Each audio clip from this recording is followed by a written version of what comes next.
Hello guys, আসসালামু আলাইকুম। Welcome to my another blog. আশা করি আপনারা সকলে ভালো আছেন আর ভালো থাকবেন না কেন। আমি ইকবাল আপনাদের দোয়া এবং মহান আল্লাহ তাআলার রহমতে ভালো আছি। আজকেও চলে এসেছি একটা নতুন মিনি ব্লগ ভিডিও নিয়ে। আজকে ব্লগ ভিডিওটা হলো গিয়ে যে 3 দিন আমরা মনস্রির জন্য কালেকশন করছি। গতকালকে আপনারা দেখছেন যে গতকালকে ব্লগে আমরা বক্সটা ওপেন করছি, দুটোটা বক্স ওপেন করার পরে ভালো অ্যামাউন্ট পাইছি। তারপরে আমরা চলে যাইতেছি, আমরা 4 বন্ধু আর স্যারের মেয়ে সহ মনস্রির বাড়িতে যাওয়ার জন্য সুনামুড়াতে এসে পড়েছি। সুনামুড়া তেলের বিউসিতে স্যারের গাড়িটারে একটু তেল খাওয়া দিতে আছে। তেল খাওয়ানোর পরে ডাইরেক্ট চলে আসি মেলাঘর আসার পরে আমাদের ত্রিপুরার শান নির্মল দেখতে খুবই সুন্দর লাগতেছে। তার জন্য আমি কিছু ক্যাপচার করে নিলাম।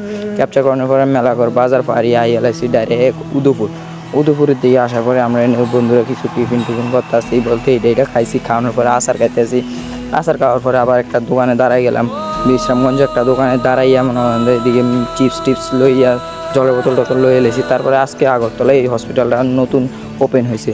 ওপেন হওয়ার পরে চলে আসলাম আগরতলা আসার পরে ডাইরেক্ট আইলেছি মনস্রির বাড়িতে আসার পরে দেখি মনস্রি এদিকে রাস্তার ধারে প্রচুর মানুষ দাঁড়া রয়েছে। তারপর আমরা জিজ্ঞাসা করলাম মনস্রির বাড়ি কই।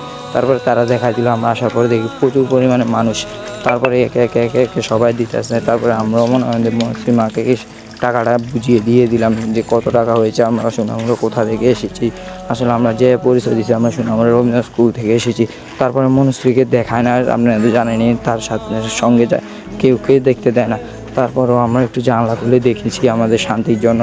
তারাও খুশি হয়ে আমাদেরকে দেখাইছে। তারপরে আসে পড়েছি অমিতাভ স্যারের বাড়িতে। আগরতলা আমাদের স্যারের বাড়ি আছে ইউনিভার্সিটির পাশেই। আমাদের স্যারের বাড়িতে আসার পরে আমরা বইয়া রইলাম। স্যারে গেল খানা আনতে। তারপরে খানা লয়ে এলো ভাত, সবজি টবজি, মাছ, মানে ইত্যাদি। ভালোই হয়েছে খাবারগুলো। মনে হয় স্যারের যা ব্যবস্থা করছে খুবই ভালো হয়েছে। স্কুলের তরফে দিছে না, এটা স্যারেই খাওয়াই যে মনে হয় খুশি হয়ে যায়। তারপরে আইএলআইসি এদিকে ঘোরার জন্য একটু ঘোরাঘুরি করানোর পরে আইএলআইসি বাড়িতে। আসসালামু আলাইকুম।